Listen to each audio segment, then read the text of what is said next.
વહાલા હરિભક્તો, આજના સ્વામીશ્રીના દર્શન. અમારી આ જીગર સ્ટુડિયો ચેનલને લાઈક, શેર અને સબસ્ક્રાઈબ કરવાનું ભૂલતા નહીં. જય સ્વામિનારાયણ. ભક્તિ તથા મુખપાઠ રજૂ કરશે. નવસારીને સત્સંગ દીક્ષાની પ્રાગટ્ય ભૂમિ બનાવીને આપે અમને ધન્ય કર્યા છે. તે ઉપકારની સ્મૃતિ સાથે આજે અમે સૌ બાળકો તથા કાર્યકરો આપની આ પૂજાની અંદર સૌ રજૂઆત કરીશું.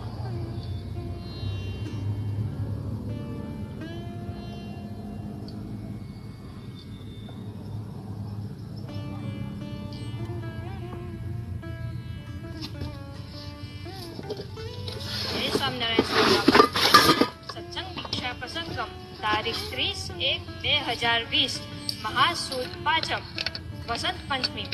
આજે અમારા નવસારી નૂતન મંદિર મૂર્તિ પ્રતિષ્ઠાનો મંગલમય દિવસ હતો અને સવારે પ્રતિષ્ઠા વિધિમાં લાભ અને સાંજે મૂર્તિ પ્રતિષ્ઠાની મુખ્ય સભામાં પધારી સૌને લાભ આપ્યો. આટલા વ્યસ્ત કાર્યક્રમમાં પણ પૂજ્ય ભક્તિપ્રિય સ્વામી, પૂજ્ય ભદ્રે સ્વામી અને પૂજ્ય આત્મ સ્વરૂપ સ્વામીની હાજરીમાં આ દિવ્ય ગ્રંથ લેખનનો મંગલ પ્રારંભ કર્યો. નવસારી આ દિવ્ય ગ્રંથની જન્મભૂમિ બનાવવા બદલ આપનો ખૂબ ખૂબ આભાર સ્વામી બાપા. Thank you. જય સ્વામિનારાયણ સ્વામી બાપા. સ્વામી બાપાએ સત્સંગ દીક્ષા ગ્રંથનો મહિમા વધારતા કહ્યું છે,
આપ બાપા કોલેજમાં બધું ભણવાનું બધું ભેગું ચાલતું હતું, તો એ વખતે આપને આમ એવું ના થાય કે આ ભણવાનું છે ને આ મુખપાઠનું ભેગું ક્યાં આવ્યું? બાજુ મૂકીને મુખપાઠ કર્યું. આ બધું બાજુમાં મૂકીને મુખપાઠ ઉપસ્થાન આજ્ઞા. ઘણી વાર આ લોકોનો પ્રશ્ન એવો હોય કે સંસારની પ્રવૃત્તિમાં આ બધું ક્યાં કરવાનું ભેગું, પણ આપનું આ માર્ગદર્શન એમને કામમાં આવે. મુખપાઠની વાત ચાલે છે બાપા, તો મુખપાઠ ન કરીએ પણ જે વાતો હોય એનું મનન ચિંતન કરીએ તો એ યોગ્ય કહેવાય કે મનન ચિંતન કરે તો એના એ તો બરાબર ફળ મળે, પણ આજ્ઞા ના પડાય. આમ તો મારે જ્યારે ગાંધીનગરનું અક્ષરધામ થયું હતું ત્યારે યોગી બાપાની બૌદ્ધ કથાઓ શૂટ કરવામાં આવી હતી. એમાં એક બે હીરાની પરખ અને એવી એક બે બૌદ્ધ કથામાં મેં એક એક્ટર તરીકે ભાગ ભજવ્યો હતો અને ત્યારે ગાંધીનગર બી જવાનું થયું હતું સમયામાં. પણ એ પછી કંઈ એટલો બધો બહુ કંઈ યોગ નહોતો થયો. પછી 2008માં મારા મિત્ર છે કોલેજના દેવલભાઈ પંડ્યા, એ ત્યાં એક મુંબઈમાં કાર્યક્રમ હતો કે આપણા બાળકો બધા જે સંવાદમાં ભાગ ભજવે આપણા BAPSના, તો એમ કે બાળકોએ સારો અભિનય કરવા માટે શું કરવું જોઈએ, એના માટે કે અમારે એક ઇન્ટરવ્યૂ જેવું શૂટ કરવું છે અમારે. તો મને કે તમે આવશો? એટલે મેં કીધું હા, હું ત્યારે ફ્રી જ હતો. મેં કીધું હું આવીશ. ત્યારે દાદર મંદિરે હું ગયો, ત્યાં અક્ષર કીર્તન સ્વામી બાળ મંડળ સંભાળતા હતા, તો એમની સાથે મુલાકાત થઈને પછી ઇન્ટરવ્યૂ શૂટ થયો અને પછી એમણે મને થોડી ઘણી વાત કરી કે અહીંયા આવી રીતે રવિ સભા હોય છે, તમને સમય મળે તો તમે આવજો, અનુકૂળ હોય તો વગેરે.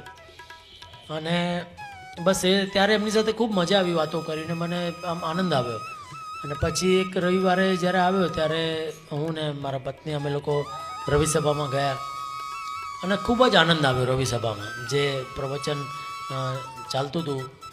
તો એ વખતે ઘણા બધા પ્રશ્નો મગજમાં હતા અને ઘણી બધી દુવિધાઓ હતી, પણ જે પ્રવચન સાંભળ્યું એમાંથી અમુક એવા વાક્યો સાંભળ્યા કે જેનાથી બધા પ્રશ્નોનું નિરાકરણ થવા માંડ્યું. એટલે બહુ જ આનંદ આવી ગયો. એમ લાગ્યું કે આ પ્રવચન જાણે મારા માટે જ હતું. તો એમ કરતાં કરતાં ધીરે ધીરે રવિ સભા પછી હું એટેન્ડ કરતો ગયો અને વધારે ને વધારે આનંદ આવતો ગયો અને વધારે ને વધારે એમાં પછી સત્સંગમાં રંગ લાગતો ગયો. અને જ્યારે હું પહેલી વાર ગયો હતો ત્યારે અક્ષર કીર્તન સ્વામીએ મને બાપા પ્રમુખ સ્વામી મહારાજની પુસ્તક જે છે જેના ગુણે રીઝ્યા ગિરધારી એ પુસ્તક મને ભેટ આપ્યું હતું. અને એ પુસ્તક મેં વાંચ્યું અને એકદમ જ જાણે બધી મગજની બારીઓ ખુલી ગયું એવું. આમ કે આપણે પ્રમુખ સ્વામીનું નામ સાંભળ્યું હતું પણ એમના વિશે એટલી બધી વિગતવાર બધી વિગત ખબર નહોતી.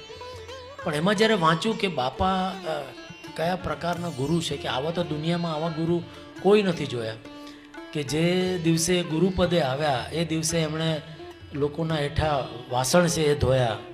કે હવે ગુરુપદે હોય તો એમની પાસે તો કેટલા બધા સેવકો હોય, કેટલા બધા સંતો હોય, કોઈ પણ એમનું કામ એ કરે, પણ એમણે કોઈને પણ ડિસ્ટર્બ કર્યા વગર એમણે પોતે જાતે આ સેવા કરી.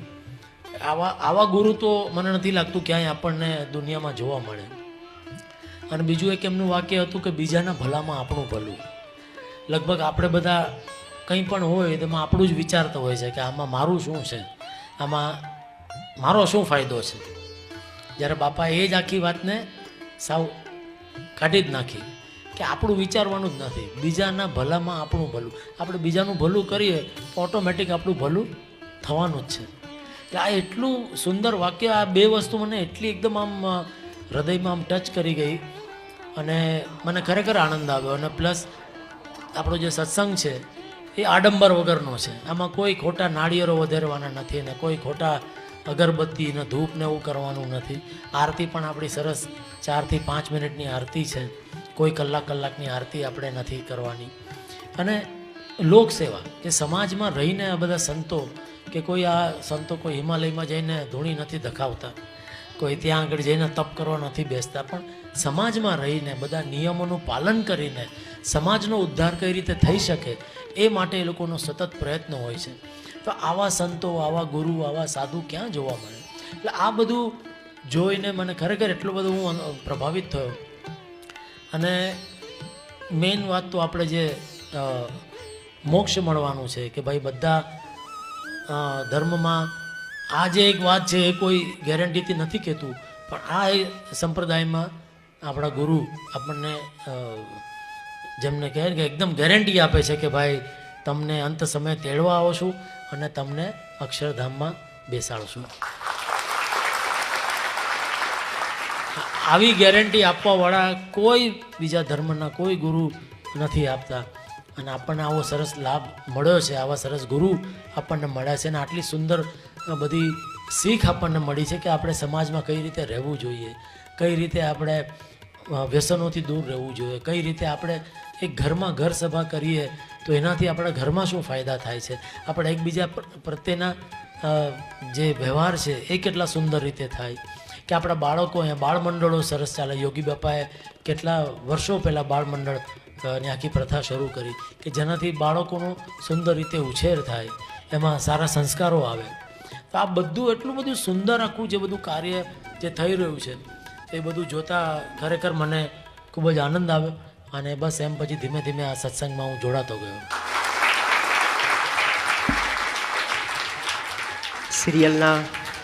સિરિયલના કિરદારની અંદર આપ ભોજન પ્રત્યે આપની ખૂબ રુચિ છે એવું બતાવવામાં આવે છે.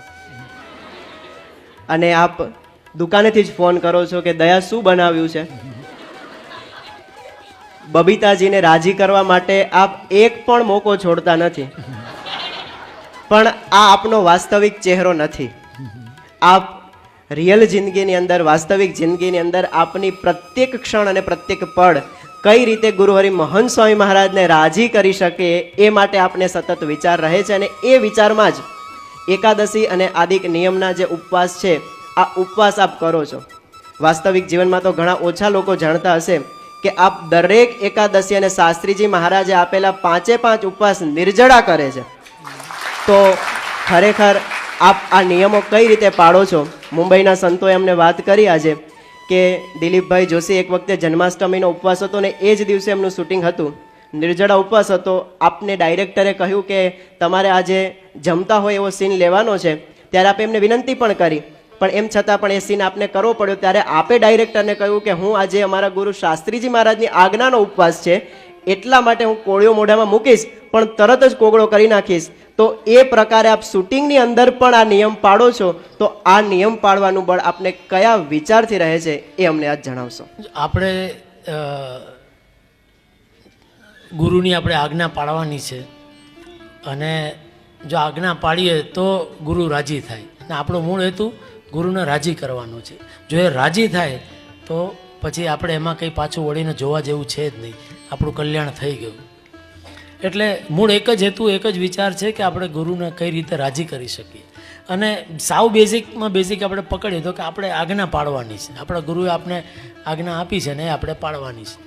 એટલે એમાં કોઈ પછી આપણે તર્ક વિતર્ક જોવાનું જ નથી, કારણ કે એ જે ગુરુએ જેમ પહેલાં કહ્યું કે એ લોકો કોઈ પણ જે આપણને નિયમ આપ્યા છે કે ભગવાન સ્વામિનારાયણ આખા શિક્ષાપત્રીથી માંડીને હમણાં સત્સંગી જીવનમાં મહંત સ્વામી મહારાજે કેટલા બધા નિયમને બધું આપ્યું, એ બધું એમને નથી આપ્યું, એ સમજી વિચારીને એમણે બધા નિયમ આપ્યા છે. તો આપણે ખાલી એને પાળવાનું જ છે. અને આખો મહિનો તો લગભગ આપણે જે આપણને પસંદ છે બધું ખાઈએ જ છીએ. તો અમુક જ દિવસ એવા છે કે જેમાં આપણે આ થોડીક નિયમ પાળવાના છે. તો શું ન પાડી શકીએ આપણે? કે ઘણીવાર આપણે હવે બીમાર પડ્યા હોય, તાવને આવતો હોય, ત્યારે અંદરથી ઓટોમેટિક આપણને ખાવાનું નથી ભાવતું, 24 કલાકના ઉપવાસ થઈ જાય નિર્જળા.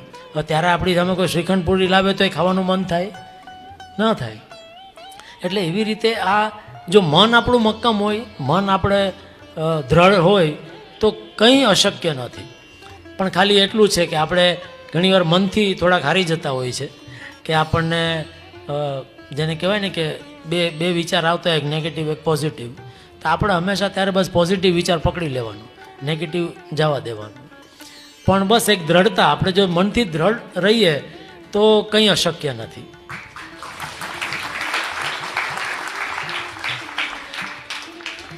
ટીવી સિરિયલમાં ગોકુલધામ સોસાયટી એક આદર્શ સોસાયટી છે, જેમાં સર્વ ધર્મના લોકો ખૂબ સમસુરત ભાવ અને એકતાથી રહે છે.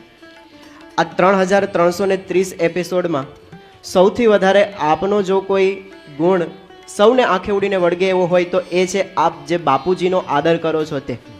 ગમે તેવી નાનામાં નાની આજ્ઞા કે મોટામાં મોટી આજ્ઞા, આ આજ્ઞાની અંદર આપ ક્યારેય પણ બાપુજીની અવગણના કરતા નથી. જો વાસ્તવિક જીવનમાં દરેક વ્યક્તિ આ વાત ઉતારે તો ઘરના મોટાભાગના ઝઘડાઓનું સમાધાન આની અંદર જ છે. આ ગુણ તો અમે આપના સિરિયલમાંથી શીખ્યા. પણ પ્રમુખ સ્વામી મહારાજનો એવો કયો પ્રસંગ કે જેમનું મનન અને ચિંતન આપણે હંમેશા રહ્યા કરે છે? અને મહંત સ્વામી મહારાજનો એવો કયો પ્રસંગ કે જે આપના સ્મૃતિપટ ઉપર કાયમી માટે છવાયેલો રહે છે અને એની સ્મૃતિમાં આપ નિત્ય રમમાણ રહો છો, એ જણાવશો. પ્રમુખ સ્વામી મહારાજના તો જે મેં પુસ્તક વાંચ્યું ને એમના વિશે જે વાંચ્યું એમાં આપણે કેટલા બધા પ્રસંગો એવા વાંચ્યા છે, એવા આપણે સાંભળ્યા છે કે બાપાએ અથાગ પરિશ્રમ કરી લોકોના ઘરે ઘરે જઈને આ સત્સંગ વધાર્યો છે. કોઈ એમણે જાહેર ખબરો નથી કરી, કોઈ એવા ટીવી ઉપર કોઈ કાર્યક્રમો નથી કર્યા, કે એવું કંઈ જ કમર્શિયલ એવું નહીં, પણ 1 to 1 જેને કહેવાય કે લોકોના ગામડે ગામડે શહેરમાં જ્યાં જ્યાં અગવડ સગવડ કંઈ પણ જોયા વગર ગાડામાં ચાલીને એવી રીતે ઘરે ઘરે જઈને એમણે આ સત્સંગ વધાર્યો છે. અને કેટલી બધી પધરામણીઓ એમણે કરી છે. એટલે એ એક ગુણ બાપા પાસેથી આપણે એમણે, અને કેટલા લોકો એમનું અપમાન કરી ગયા છે પણ કોઈ દિવસ એમણે કંઈ સામે જવાબ નથી આપ્યો કોઈ દિવસ. એટલે આ બધા જે ગુણ આપણે શીખવાના છે કે આપણે બાપા કહે છે ને કે ભાઈ આપણે આત્મારૂપ છે, આપણે બ્રહ્મરૂપ સમજવાનું છે, કે આ નામ છે કે આ શરીર છે એ ખાલી ખોડિયું છે. એટલે આ જેમ આપણે રોજ કપડાં બદલીએ છીએ એમ આ ખોડિયું છે એ બદલીને પાછું આપણે જતા રહેવાનું છે. પણ એ વિચાર અંદર ઉતારવો બહુ અઘરો છે. આપણે માની લીધું છે કે ભાઈ મારું નામ દિલીપ જોશી એટલે હું દિલીપ જોશી, પણ કોણે તમને નામ આપ્યું? નામ બી આપણા મા બાપે આપેલું છે, એ બી આપણું નથી. પણ આપણે જાહેર જીવનમાં પણ જોઈએ છે કે આપણે ગમે એવા મોટા મોટા માણસ હોય જેમનું બહુ નામ ના હોય, પણ જે દિવસે એમનો દેહ પડી જાય ત્યારે તરત લોકો એને બોડી તરીકે સંબોધતા હોય છે કે બોડી ક્યારે કાઢી જવાના છે. એટલે આટલા વર્ષમાં આટલું એમણે જે કાર્ય કર્યું હોય એ બધું એક સેકન્ડમાં એ બધું મટી જાય અને માત્ર એક ખાલી બોડી રહી જાય છે. તો પછી આપણે આટલી બધી હાઈ હોય, આટલી બધી મારી ઊંસા તુસી, આનું ખરાબ કરવું, આના માટે ખરાબ બોલવું કે આના વિશે ઈર્ષા કરવી, એ શું કામ કરીએ છીએ? તો આ બધી વસ્તુ બાપા પાસેથી શીખવાની છે. અને કેટલો અથાગ પ્રેમ નાનામાં નાના માણસથી લઈને મોટામાં મોટા કોઈ બી એવા આવ્યા હોય તો એમની સાથે એમનો જે વર્તન હતું એ એકદમ એક સરખું હતું. એટલે એ એક વસ્તુ આપણે શીખવાની છે કે આપણે નિર્માની કેમ થવું. એટલે બાપા ના એ બધા વર્તનથી આપણે એમાંથી 0.1% બી જો આપણે આપણા જીવનમાં ઉતારી શકીએ તો આપણું જીવન ખરેખર બદલાઈ જાય. એટલે હું કોશિશ કરું છું આપણે કંઈ હજી આપણે બહુ બધા દૂષણો છે આપણામાં બી, ઘણા બધા સ્વભાવ દૂર કરવાના છે, ટાળવાના છે, અઘરા છે, પણ આપણે કોશિશ કરતા રહી. જો આપણે કોશિશ કરશું જ નહીં તો કોઈ દિવસ સ્વભાવ ટળશે નહીં. અને મેઇન સ્વભાવ જો બધા ટળે તો આપણે બ્રહ્મરૂપ થઈએ અને અક્ષરધામમાં જઈએ. અને મહંત સ્વામી મહારાજનું એક પ્રવચન મેં બહુ પહેલાં સાંભળ્યું હતું કે યોગી બાપા કહેતા કે આપણે ગુરુ એ કે સહન કરી લેવું, કે આપણે જેટલું સહન કરીએ ને એટલું બાપા રાજી થાય, એટલું મહારાજ રાજી થાય. એટલે કોઈ તમને કહી ગયું, કોઈ તમને કંઈ બી બોલી ગયું, કરી ગયું, આપણે સહન કરી લેવાનું, ચૂપચાપ આપણે સાંભળી લેવાનું. ભગવાન બધું જોવે છે, બધાના લેખાજોખા જોવે છે. એટલે આપણે કોઈ હિસાબ કિતાબ કરવાની આ અહીંયા જરૂરત જ નથી. આપણે બસ જે ભાવશે ફાવશે ચાલશે. આ જે મંત્ર છે, ગમે એવી સિચ્યુએશન હોય, ગમે એવું ખાવાનું હોય, ગમે એવું રહેવાનું હોય, પણ આ જો આપણે જીવનમાં ઉતારશું, ભાવશે ને ચાલશે, તો જીવનમાં કોઈ દિવસ આપણને ક્યાંય કોઈ તકલીફ આવશે જ નહીં. એટલે આ એક બે વસ્તુ મહંત સ્વામી મહારાજને, પરમ પૂજ્ય પ્રમુખ સ્વામી મહારાજની જે આવી ઘણી જેમ જેમ આપણે એમના વિશે વાંચતા જઈએ, જ્યાં જ્યાં આપણને એમ થતું જાય કે આપણે આપણા જીવનમાં ઉતારવું જોઈએ, તો એનાથી આપણને જ ફાયદો છે.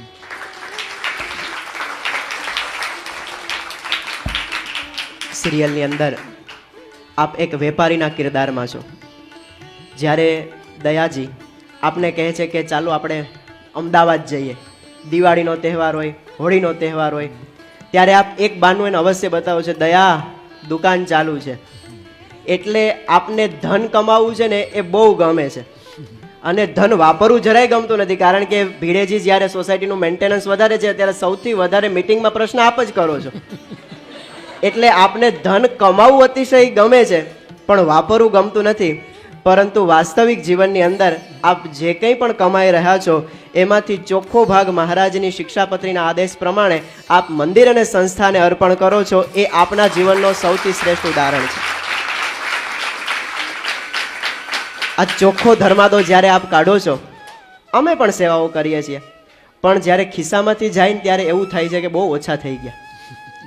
એટલે તમને એવું લાગે છે કે ભગવાનને આપણે પૈસા દઈએ તો ખરેખર ઓછા થાય છે કે પછી વ્યાજ સહિત ફરી પાછા ફરે છે? વ્યાજ સહિત નહીં, ભગવાન તો એના 10 ગણા કરીને તમને આપે છે. અને ખરું પૂછો તો ભગવાન જ આપ્યા છે ને, આપણે તો ખાલી પેલા બેંકના કેશિયરો એના જેવું છે. આપણું કંઈ છે જ નહીં, એમણે આપ્યા ને એમાંથી આપણે પાછું એવી પૂરા ક્યાં માંગે છે, ખાલી એમાંથી 10% જ માંગે છે. અને બીજો એક એ વિચાર એ બી સરસ છે કે આપણે ક્યાંથી લક્ષ્મી આવતી હોય તો ધર્માદો કરવાથી આપણી જે લક્ષ્મી છે એ શુદ્ધ થાય છે. કારણ કે ઘણીવાર કોઈ અનીતિથી પૈસો કમાયો હોય અને એવી લક્ષ્મી જો આપણા ઘરમાં આવી ગઈ તો એ આપણા ઘરમાં પણ ક્લેશ અને કંકાસ ઉત્પન્ન કરી શકે છે. તો આ દશાંશ વિશાંશ આપણે મંદિરમાં આપવાથી આપણા ઘરમાં જે પણ લક્ષ્મી આવી છે, એક તો લક્ષ્મી શુદ્ધ થઈ જાય. એટલે એવી લક્ષ્મીથી આપણા ઘરમાં કોઈ દિવસ કોઈ ક્લેશ કંકાસ થશે નહીં. અને મહારાજ પણ આ લોકો યોગી બાપા કહેતા ને કે ભાઈ આ તો દેના બેંક છે, લેના બેંક નથી. એટલે ભગવાન કોઈ દિવસ કોઈનું રાખતા નથી. આપણે જેટલું આપશું એનું 10 ગણું કરીને આપણને પાછું આપે છે. અને મારા તો એવા ઘણા એવા અનુભવ છે કે ઘણીવાર એવું આપણને આપણે એટલે વિચાર આપણે કરીએ ને પાછળથી જ્યારે એમ થાય કે અરે હા, આ જો આપણે આ કર્યું તો એની સામે કેટલું બધું આપણે ભગવાનને સરસ એટલું બધું આપણને સામે ફાયદો થઈ ગયો. એવા એક નહીં અગણિત છે. અને એ તો હકીકત જ છે. ભગવાન તો જેને કહેવાય ને કે આપણો આ જન્મ છે એ સુધારવા માટે જ આ બધું કરી રહ્યા છે કે આપણે જે સ્વભાવ ટળવા જોઈએ. કારણ કે જો અક્ષરધામમાં જવું હોય તો આ બધા સ્વભાવ અહીંયા મૂકીને જવું પડશે. કારણ કે જો એકાદ બે સ્વભાવ એવા રહી ગયા તો એ પાછા કાઢવા માટે તો પાછું અહીંયા આવવું જ પડશે. જ્યાં સુધી બધા નીલ નહીં થઈ જાય ત્યાં સુધી અક્ષરધામમાં એન્ટ્રી નહીં મળે. તો ફરી પાછું આપણે જન્મ લેવો ને ફરી પાછું એ જ કેજીમાં સ્કૂલમાં જવું ને વળી પાછું ભણવું ને વળી પાછા સંસારના બધા એ જ સુખ દુઃખના બધા પ્રસંગો ઓલા કરવા. એના કરતાં આ એક અત્યારે સરસ સત્સંગ મળ્યો છે તો આ જ જન્મે આપણે છેલ્લો જન્મ શું કામ ન કરીએ અને જે નિયમ છે એ બધું પાળી છેલ્લો જન્મ કરીને અક્ષરધામમાં. યોગીજી મહારાજે પ્રાર્થના કરી મહેડાવની અંદર કે આપની અમે જો જાહેરાત નહીં કરીએ તો આપ રાજી નહીં થાવ. આપણા સંતોએ પણ કહ્યું કે તુજ સંગ કોઈ વૈષ્ણવ ન થાય તો તું વૈષ્ણવ કાચો, જો તુજ સંગ કોઈ વૈષ્ણવ થાય તો તું વૈષ્ણવ સાચો. આપ ખરેખર એવા સત્સંગી બંધુ છો કે આપના સંગે અનેક જીવો આજે સત્સંગનું પાન કરી રહ્યા છે. અમને વિશ્વાસ છે કે ભવિષ્યની અંદર પણ આપ આવી જ રીતે સત્સંગની સેવા કરતા રહેશો. આજે આપે ખૂબ સુંદર મજાનો પ્રશ્નોત્તરીનો લાભ આપ્યો. અમે આપના ખૂબ ખૂબ આભારી છીએ.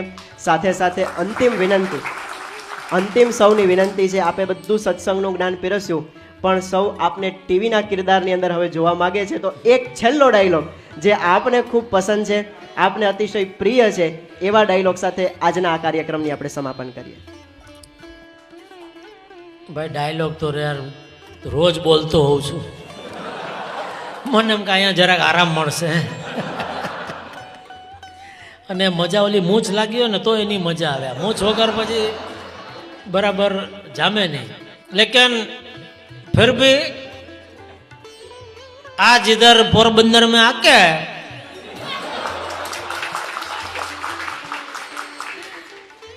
आप सब महानुभावों के बीच में बैठ के मैं इतना ही कहूंगा कि बहुत मजा आया. आपका पता नहीं लेकिन मुझे तो मजा आया. तो छोटे छोटे बच्चे इधर बैठे हैं, उनको सबसे यही कहना है कि देखो जेठालाल उधर कैसे अपने बापूजी का आदर करते हैं वैसे आप सब भी अपने माँ बाप का आदर करना. बराबर ना? और व्यसन से दूर रहना. इधर कोई व्यसन तो नहीं कर रहा है ना? कोई मावा वावा तो नहीं खाता है ना? हाँ 120-300 ફાકી કોઈ ખાતું નથી. ખાતા તો મૂકી દેજો બાપા. એમાં પૈસાની તબિયતની બરબાદી જ છે, બીજું કઈ છે નહીં. तो बस आज आप सबको दिल से जय स्वामीनारायण.